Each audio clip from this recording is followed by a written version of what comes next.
El chico que me gusta al fin aceptó salir conmigo Ubu, pero cuando lo invité a ver anime en mi casa me dijo que no le gustaba Unu. Obviamente debe estar coqueteando con otras porque es imposible que no le guste el anime. Lo que no sabe es que cuando me enojo me convierto en una nekoyandere kawaii. Llevaba todo el semestre compartiendo equipo de proyecto con Emiliano y la atmósfera entre nosotros era simplemente innegable.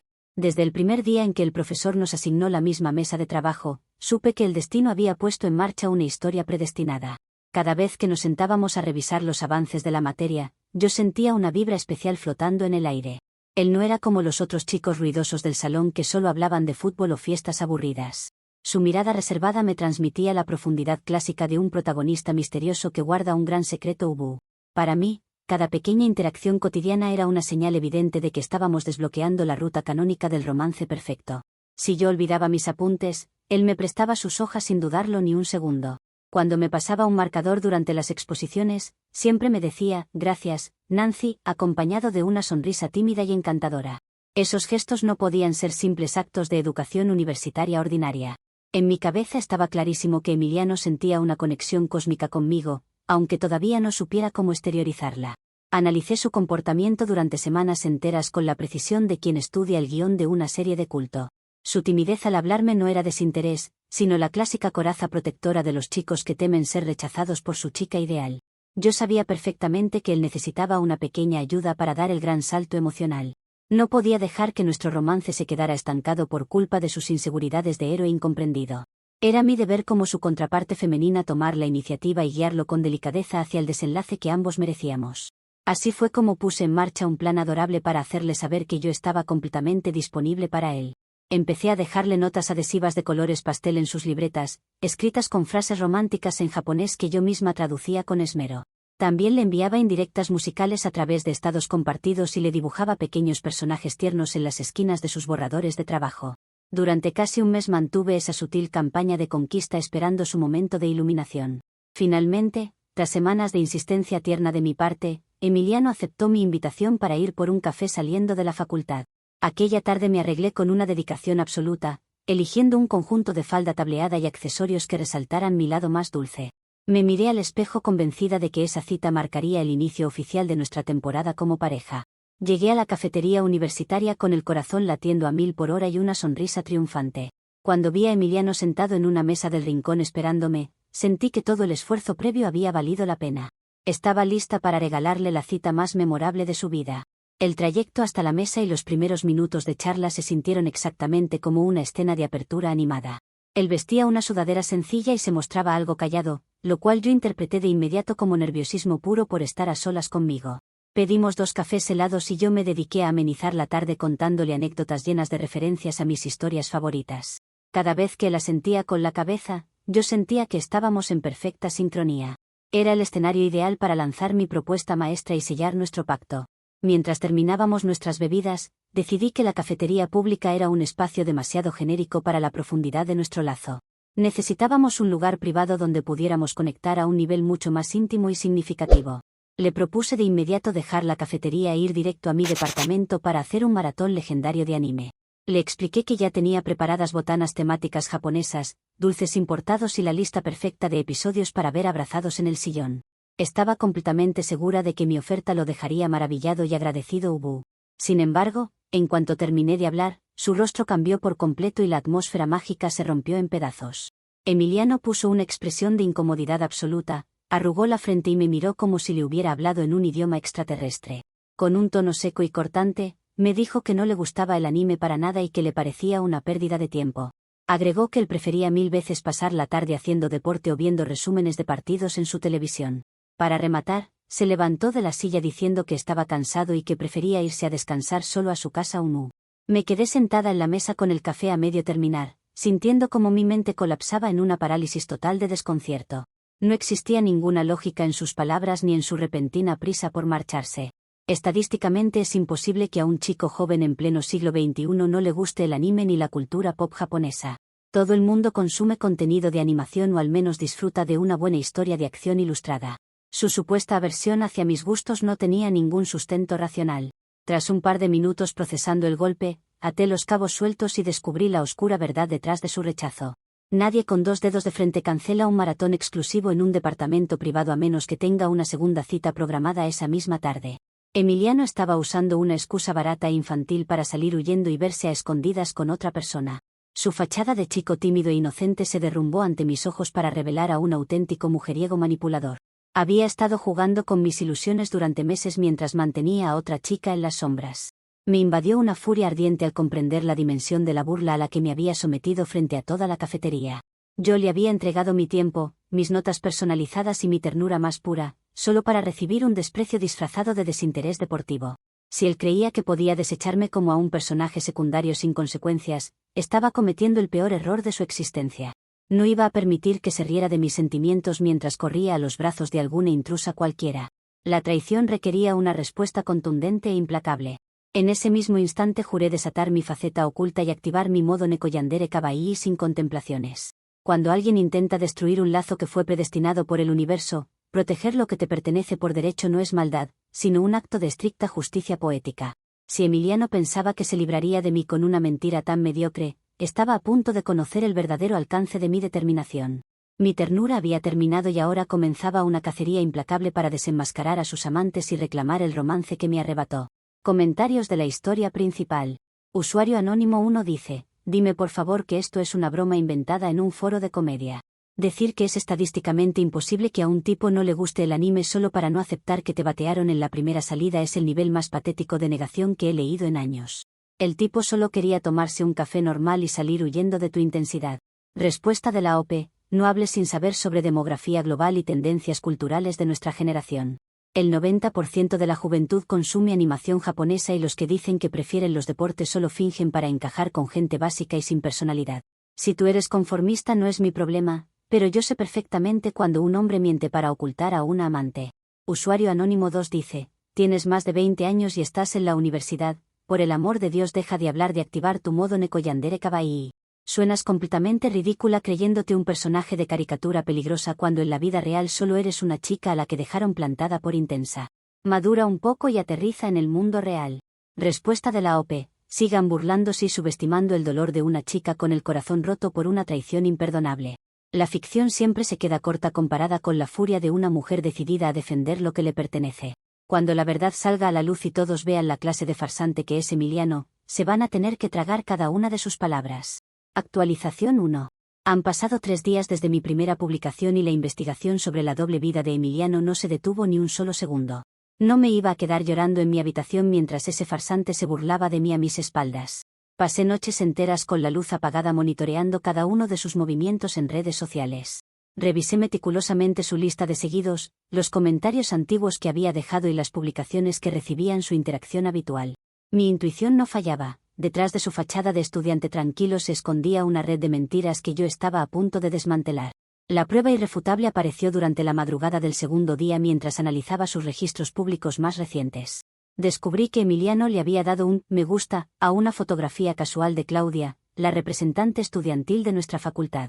La foto era una simple imagen de ella en la biblioteca con un café, pero el mensaje implícito era devastador para mis ojos. Todo encajó a la perfección con la estructura clásica de una traición orquestada por una rival calculadora. Claudia siempre se mostraba amable y correcta con todos, la típica antagonista que utiliza su posición de liderazgo para manipular a los chicos vulnerables. Comprendí de inmediato que Claudia era la tercera en discordia que había saboteado nuestra cita perfecta en la cafetería. Su presencia en la vida de Emiliano no era casualidad, sino una amenaza directa contra el romance que el destino había trazado para nosotros. No podía quedarme de brazos cruzados viendo cómo una ladrona de historias ajenas se quedaba con mi chico sin recibir una lección. Era imperativo neutralizarla antes de que consolidara su manipulación sobre él. Decidí que debía enviarle una advertencia contundente para marcar territorio y recordarle cuál era su lugar. Esa misma noche creé 3 cuentas alternas con nombres crípticos y avatares oscuros inspirados en villanas de culto. Me encargué de redactar mensajes cuidadosamente estructurados que mezclaban metáforas poéticas con advertencias directas y frías. Le llené la bandeja de mensajes privados a Claudia exigiéndole que quitara sus garras de Emiliano si no quería que su reputación perfecta en la facultad se convirtiera en cenizas. Le escribí que los lazos sagrados no se rompen con sonrisas hipócritas de representante estudiantil y que la justicia la estaba vigilando desde las sombras. Me sentí profundamente satisfecha al enviar el último mensaje, sabiendo que el bando enemigo ya estaba sobre aviso.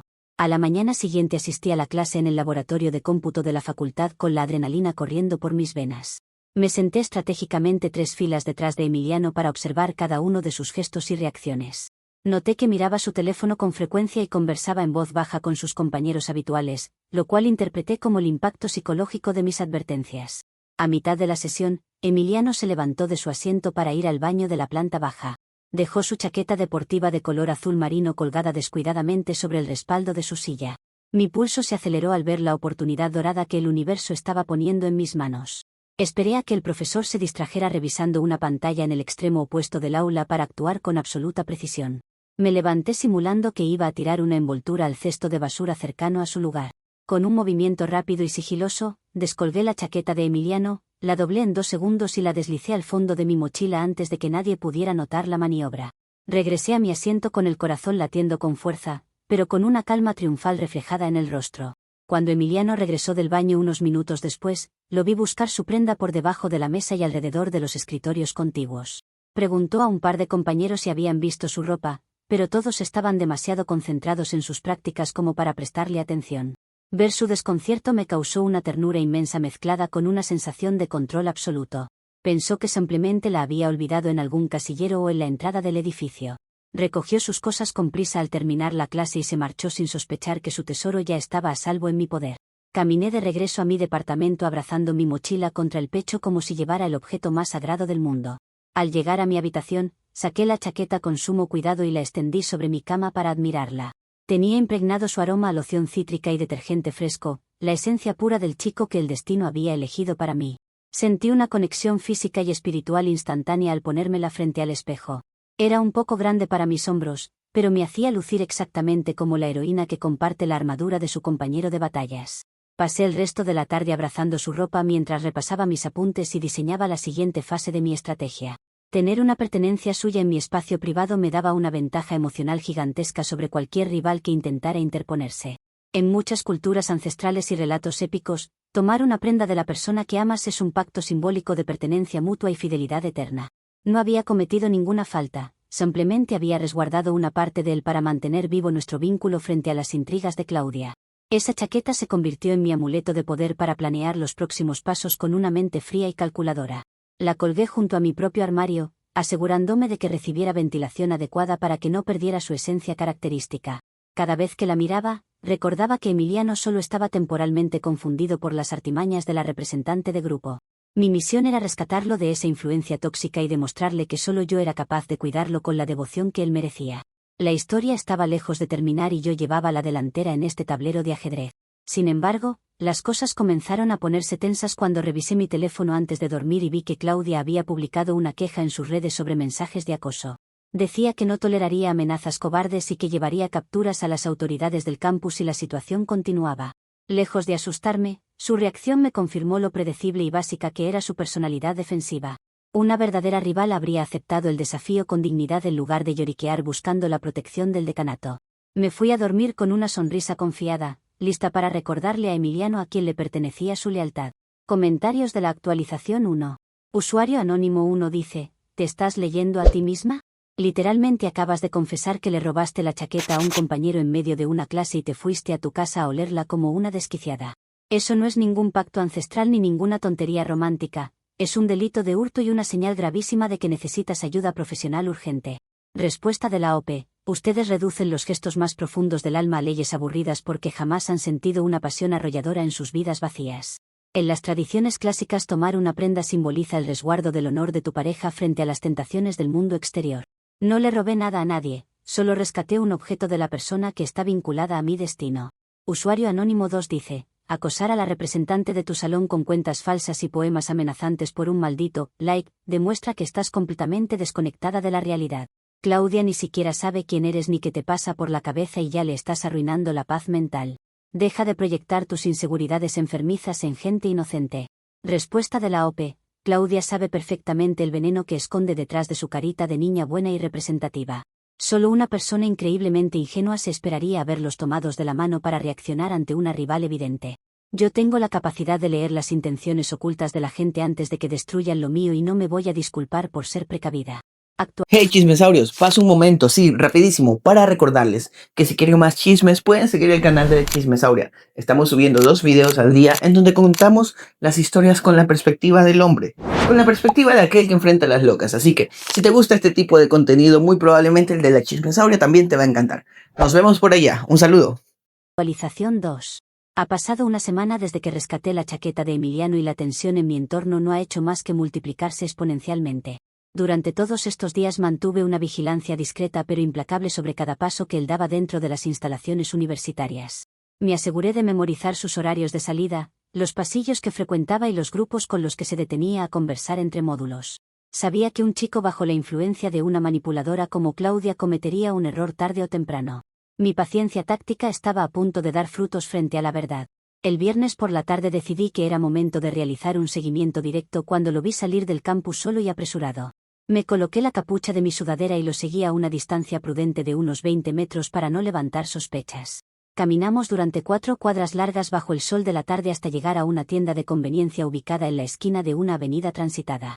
Me detuve detrás de un puesto de periódicos cercano para observar sus movimientos a través de los amplios ventanales de cristal del establecimiento. Lo que presencié en ese lugar terminó de romper cualquier rastro de paciencia que me quedaba en el alma. Emiliano se dirigió al refrigerador del fondo, tomó una bebida energizante y caminó hacia el mostrador principal para pagar su compra.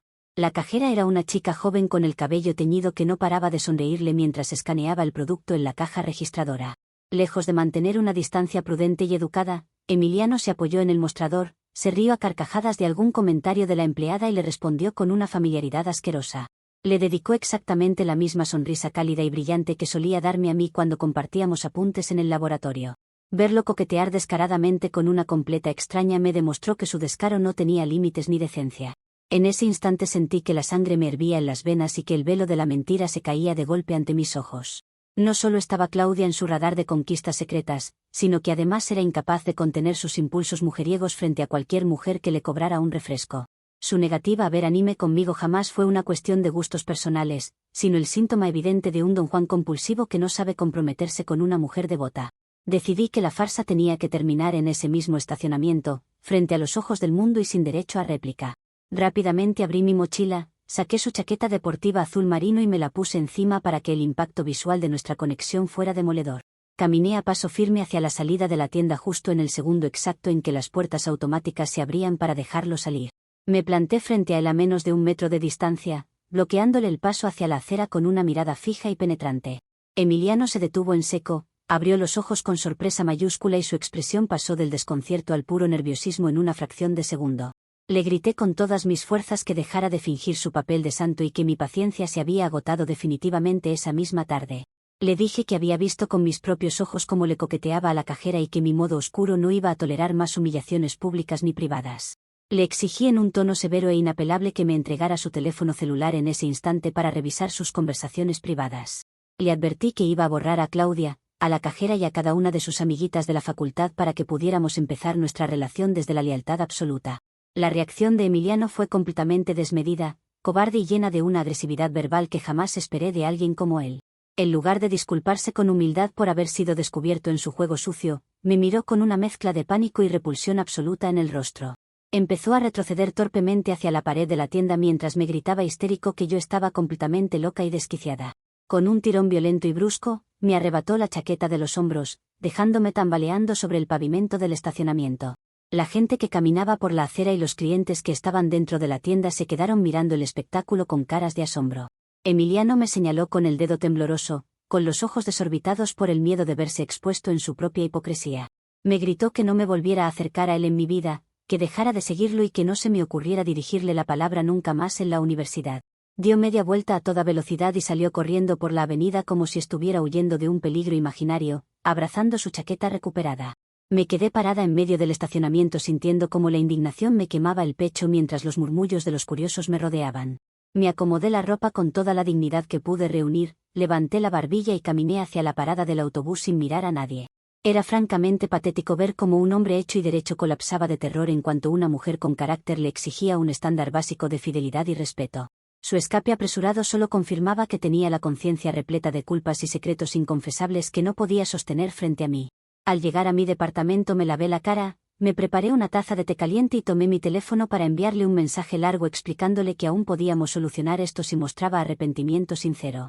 Sin embargo, al abrir la aplicación de mensajería descubrí que su foto de perfil había desaparecido y mis textos ya no le llegaban.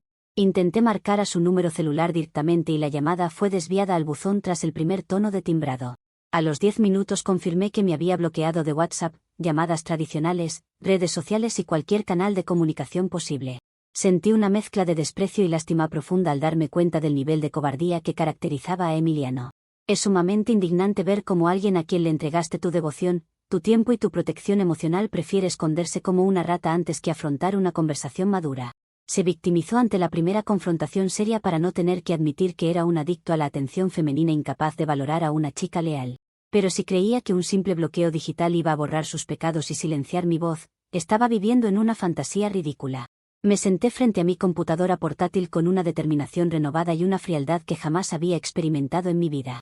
La traición pública en el estacionamiento y su huida vergonzosa no se iban a quedar como una victoria para su ego inflado.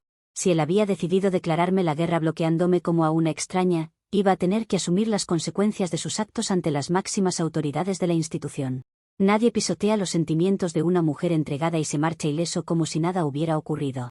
Comentarios de la actualización 2. Usuario anónimo 1 dice, por favor analicen la escena, persigues a un tipo 4 cuadras, te pones en público la sudadera que le robaste días antes, le haces un berrinche monumental porque saludó a una cajera y le exiges su teléfono para borrar a sus contactos. Es el mayor espectáculo de vergüenza ajena que he leído en mi vida. El tipo no huyó por cobarde, huyó porque vio a una acosadora peligrosa invadiendo su espacio personal. Respuesta de la OP. Las escenas intensas son completamente normales y necesarias en cualquier vínculo que tiene pasión y trascendencia real. Emiliano provocó esa confrontación con su frialdad y su coqueteo compulsivo frente a mis ojos. Quien nada debe, nada teme, y si él hubiera sido un hombre honesto me habría entregado el teléfono sin ningún problema para demostrar su inocencia. Usuario anónimo 2 dice, Emiliano no estaba asustado por sus supuestas culpas, estaba aterrado porque se dio cuenta de que la persona que le robó su ropa del salón lo estaba siguiendo en la calle como una sombra. Ató cabos al verte con su chaqueta puesta y entendió la gravedad del acoso que estaba viviendo. Tuviste suerte de que no llamara a la policía en ese mismo estacionamiento. Respuesta de la OP. Él no ató ningún cabo porque su mente superficial no le da para tanto análisis. Lo que realmente pasó es que no tuvo la madurez emocional suficiente para sostenerle la mirada a una chica con sentimientos reales, complejos y profundos. Los hombres mediocres siempre llaman locas a las mujeres que no se dejan pisotear por sus engaños baratos. Actualización 3. Ha pasado un mes entero desde el incidente en el estacionamiento y la situación se ha transformado en una pesadilla institucional que jamás vi venir. Durante todas estas semanas tuve que soportar las miradas inquisitivas de mis compañeros de clase y el vacío absoluto que Emiliano intentó hacerme en los pasillos de la facultad. No podía permitir que la narrativa de nuestra historia quedara escrita por un cobarde que me pintaba como la villana ante todo el campus mientras él se paseaba con una tranquilidad inmerecida. La única forma de restablecer el equilibrio moral era darle un castigo ejemplar que le costara lo que más le dolía, su posición académica. Comencé a trabajar meticulosamente en la creación de un expediente digital que demostrara ante las autoridades la supuesta verdadera naturaleza de Emiliano. Utilicé herramientas de edición gráfica en mi computadora portátil para fabricar capturas de pantalla de conversaciones que parecían provenir directamente de su cuenta personal. En esos montajes le atribuí mensajes denigrantes hacia mí, amenazas encubiertas hacia varias alumnas de semestres inferiores y comentarios despectivos sobre el cuerpo docente. Me aseguré de que el contenido fuera lo suficientemente escandaloso como para justificar una sanción inmediata y la revocación total de su beca de excelencia. Imprimí todo el material en hojas de alta calidad, organicé las pruebas en una carpeta corporativa y practiqué frente al espejo el discurso exacto que daría ante los directivos. El martes por la mañana me presenté en la oficina de la coordinación académica con el semblante compungido y lágrimas estratégicamente ensayadas en los ojos. Fui recibida por la coordinadora general y el director de carrera, a quienes les entregué la carpeta asegurando que había sido víctima de acoso sistemático y hostigamiento psicológico por parte de Emiliano. Exigí con voz temblorosa que se tomaran medidas cautelares urgentes para proteger mi integridad física y académica. La coordinación tomó el asunto con una gravedad inmediata que en un principio me hizo sentir victoriosa y reivindicada en mi lucha por la justicia. Sin embargo, para mi sorpresa, el protocolo universitario estipulaba que cualquier prueba digital presentada para una sanción de expulsión o retiro de beca debía ser auditada en tiempo real por el Departamento de Soporte Técnico de la universidad. El coordinador llamó a 2 especialistas en informática forense para que revisaran los archivos originales y las capturas impresas que yo había entregado. Sentí una leve punzada de inquietud en el estómago, pero me convencí a mí misma de que mi plan era perfecto y libre de fallas. Los técnicos conectaron mi memoria USB a su equipo y comenzaron a examinar las propiedades de los archivos frente a las autoridades académicas. Pasaron 10 minutos de un silencio sepulcral en la oficina mientras los ingenieros tecleaban sin descanso y comparaban códigos en sus pantallas. De repente, uno de los analistas levantó la vista, se ajustó los anteojos y le informó a la coordinadora que las capturas de pantalla presentaban graves inconsistencias en su estructura de exportación y formato. Explicó detalladamente que la metadata de las imágenes apuntaba a modificaciones recientes realizadas con programas de diseño asociados directamente a mi cuenta institucional de estudiante. El aire en la habitación se volvió pesado de inmediato y el rostro de la coordinadora pasó de la empatía a una severidad glacial que me congeló la sangre. Antes de que pudiera articular una sola palabra para justificar el error técnico, la puerta de la oficina se abrió de golpe. Claudia, la representante de grupo, ingresó al recinto acompañada por el encargado del comité de disciplina estudiantil, llevando en sus manos un folder repleto de documentos impresos. Claudia declaró con firmeza que venía a dar seguimiento a la denuncia formal que había interpuesto semanas atrás por mensajes de odio y amenazas anónimas recibidas en sus redes sociales. El personal de sistemas tomó los registros aportados por Claudia y procedió a realizar un rastreo de las direcciones IP desde las cuales se habían creado y administrado las 3 cuentas alternas que enviaron los mensajes hostiles. El resultado fue anunciado en voz alta por el técnico superior con una frialdad demoledora. La dirección de red coincidía de forma exacta con la conexión de Internet contratada en el departamento donde yo vivía. Sentí como el suelo parecía desvanecerse bajo mis pies mientras la coordinadora anotaba cada detalle en el acta oficial de la sesión. Por si aquel derrumbe no fuera suficiente, el jefe del Departamento de Seguridad del campus ingresó a la sala con una tableta digital en mano para aportar el informe final solicitado por la dirección. Reprodujo en la pantalla principal una grabación de las cámaras de seguridad del laboratorio de cómputo correspondiente al día en que desapareció la ropa de Emiliano. En el vídeo se apreciaba con una nitidez abrumadora el momento exacto en que yo me levantaba de mi asiento, tomaba la chaqueta deportiva del respaldo de la silla de Emiliano y la introducía furtivamente en mi mochila antes de regresar a mi lugar. En cuestión de 60 minutos interminables, lo que debía ser el juicio sumario contra Emiliano se transformó en un interrogatorio aplastante en mi contra donde no existía escapatoria posible. Cada mentira que construí, cada mensaje que envié y cada objeto que tomé quedó expuesto sobre el escritorio como piezas de un rompecabezas grotesco. La coordinadora me exigió explicaciones con un tono de decepción absoluta mientras Claudia me miraba con una mezcla de lástima e incredulidad. Me quedé completamente muda, con las manos temblando sobre mi regazo, incapaz de sostener la mirada de ninguna de las personas presentes. Las autoridades me notificaron que se iniciaba un proceso disciplinario extraordinario de carácter urgente por falsificación de pruebas, difamación grave, acoso a compañeros y hurto de propiedad privada dentro de las instalaciones. Me ordenaron desalojar el campus universitario de forma inmediata y me prohibieron el ingreso a cualquier área común hasta que el comité emitiera su dictamen final en los próximos días. Salí de la oficina caminando como un autómata, sintiendo las miradas pesadas de los secretarios y estudiantes que esperaban en el pasillo exterior. Al llegar a mi habitación me encerré con seguro y me tiré sobre la cama sintiendo un zumbido ensordecedor en los oídos que no me dejaba respirar con normalidad. No lograba procesar cómo un sistema supuestamente justo había utilizado cada una de mis acciones para acorralarme de una forma tan despiadada y fría. Yo solo había intentado defenderme de la traición y desenmascarar a quienes habían arruinado mi destino romántico desde el primer día. La realidad se sentía completamente distorsionada, como si todos se hubieran puesto de acuerdo para proteger a los culpables y castigar a la única persona con sentimientos auténticos. Pasé la noche en vela mirando el techo oscuro, escuchando el silencio opresivo de las paredes mientras el pánico se apoderaba de cada rincón de mi cuerpo. Sabía que la notificación formal llegaría muy pronto y que las consecuencias de esa reunión iban a destruir todo lo que había construido en mi vida académica.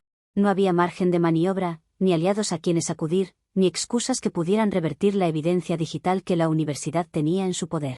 Mi mundo entero se estaba desmoronando a una velocidad aterradora y no tenía absolutamente nada a que aferrarme. Comentarios de la actualización 3. Usuario anónimo 1 dice, es que de verdad no se puede creer el nivel de estupidez. Intentaste arruinarle la vida y la beca a un chico falsificando capturas desde tu propia cuenta institucional y usando tu propio WiFi para mandar amenazas de muerte a una compañera. Eres como un villano de caricatura barata que firma sus propios crímenes con nombre y apellido antes de entregarse solo a la policía. Respuesta de la OP. El personal del departamento técnico manipuló los registros de metadata para proteger a Emiliano y evitar que la facultad tuviera un escándalo de acoso en los periódicos locales. Todos los hombres en esa institución se cubren las espaldas entre ellos y alteraron las pruebas para hacerme quedar como la culpable. Es un complot evidente del sistema patriarcal universitario. Usuario anónimo 2 dice, deja de escribir ridiculeces conspiranoicas en internet y busca un abogado penalista en este preciso segundo porque estás metida en un problema gigantesco. Falsificar pruebas, difamar a un estudiante para quitarle la beca, robar pertenencias y acosar con amenazas son delitos graves fuera de la universidad. Esto ya no es un drama escolar, te arruinaste la vida penalmente. Respuesta de la OPE. Las leyes humanas no entienden absolutamente nada sobre la justicia emocional ni sobre el dolor de ver destruido un lazo predestinado por mentiras ajenas. No necesito que nadie me dé lecciones sobre leyes cuando todo el sistema está diseñado para favorecer a los manipuladores y a las rivales hipócritas. La verdad prevalecerá tarde o temprano por encima de sus actas y reglamentos absurdos. Hey chismesaurios, este video está cerca de terminar. Pero si se quedaron con ganas de más, la versión de la chismesauria de esta historia estará publicada 1 hora después de subir este video. Les dejaré el link en la descripción. Nos vemos por ahí. Actualización 4. Han pasado 2 meses desde el desastre en la coordinación académica y mi vida anterior dejó de existir por completo en todos los sentidos imaginables. La resolución del comité disciplinario de la universidad fue contundente, unánime e inapelable desde el primer minuto en que se leyó el dictamen oficial. Fui expulsada de manera definitiva de la institución educativa, con la cancelación inmediata de mi matrícula y la prohibición expresa de solicitar reincorporación en cualquiera de sus sedes a nivel nacional. Perdí años de esfuerzo académico, materias aprobadas y cualquier posibilidad de ejercer la carrera que había elegido. Sumado a la expulsión académica, el Departamento Legal de la Universidad tramitó una orden de restricción formal emitida por un juez de lo civil. La notificación judicial me prohíbe de forma estricta acercarme a menos de 300 metros tanto de Emiliano como de Claudia, así como intentar cualquier tipo de contacto físico, telefónico o digital con ellos o con sus familias. El documento advertía con total claridad que cualquier violación a esta medida cautelar derivaría en un arresto inmediato y cargos penales por desacato judicial y hostigamiento continuo. El cerco legal a mi alrededor se cerró con una frialdad aplastante que no dejó espacio para ninguna apelación. El impacto dentro de mi entorno familiar fue un golpe devastador que terminó por destruir los pocos apoyos que me quedaban. Mis padres fueron citados a la audiencia final donde se les expusieron cada uno de los vídeos de seguridad, los registros de las amenazas y los peritajes de las capturas falsificadas. La vergüenza y la decepción fueron tan inmensas que esa misma tarde me exigieron empacar todas mis pertenencias y abandonar la casa familiar sin derecho a réplica. Me retiraron todo apoyo financiero de forma tajante y me obligaron a utilizar mis escasos ahorros para pagar los honorarios de un abogado privado que evitara una demanda penal directa por difamación. Actualmente vivo en una habitación alquilada diminuta y fría en las afueras de la ciudad, en un barrio gris donde apenas conozco a los vecinos. Para poder cubrir el alquiler mensual y comprar comida básica, tuve que aceptar un trabajo con turnos nocturnos pesados en una empresa de atención telefónica de cobranzas. Paso 8 horas diarias sentada frente a una pantalla genérica, con una diadema en la cabeza, recibiendo reclamos e insultos de clientes desconocidos mientras el cansancio físico me destruye la espalda. No tengo amigos en este lugar, no hablo con nadie al salir del turno y mi rutina se limita a trabajar, comer fideos instantáneos y dormir en un colchón desgastado. Toda la estética mágica y colorida que solía rodear mi existencia cotidiana se desvaneció para dejar al descubierto una realidad áspera, solitaria y miserable. Mis figuras coleccionables, mis prendas llamativas y mis libretas decoradas quedaron guardadas en cajas de cartón arrumbadas en un rincón del cuarto porque mirarlas me genera un dolor punzante en el pecho. No hay ninguna banda sonora sonando de fondo para acompañar mis pasos en la calle, ni diálogos ingeniosos que puedan salvarme de la monotonía de este departamento vacío. La fantasía grandiosa en la que solía refugiarme se quebró en 1000 pedazos frente al peso implacable de los hechos. Ayer por la tarde, mientras revisaba distraídamente las redes sociales desde una cuenta anónima en mi teléfono viejo durante mi descanso laboral, me topé por accidente con una fotografía pública en el perfil de un excompañero de la facultad. En la imagen aparecían Emiliano, Claudia y el resto del grupo de proyectos sentados en la terraza soleada de una cafetería cercana al campus, celebrando el cierre exitoso del ciclo escolar.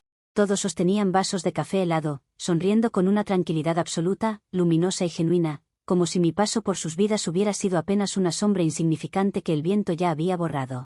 Ver a Emiliano riendo con tanta paz al lado de Claudia me provocó un vacío helado y profundo en la boca del estómago que me dejó sin respiración durante varios minutos. Durante semanas intenté convencerme a mí misma de que todo esto formaba parte de una prueba cósmica, un arco de sufrimiento necesario antes de que la verdad saliera a la luz y él comprendiera mi devoción.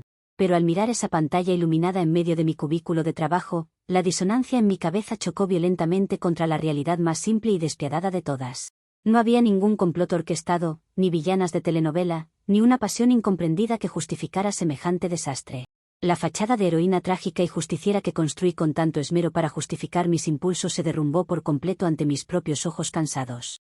Me quedé mirando el fondo de pantalla de mi teléfono, con los personajes animados que solía idolatrar, sintiendo una mezcla insoportable de vergüenza y desolación. No hubo nada de mágico, ni de poético, ni de tierno en las decisiones destructivas que tomé a lo largo de este semestre. Simplemente me destruí el futuro profesional, el respeto de mi propia familia y la poca dignidad humana que me quedaba por un chico al que, con total y absoluta honestidad, únicamente no le gustaban los dibujos animados.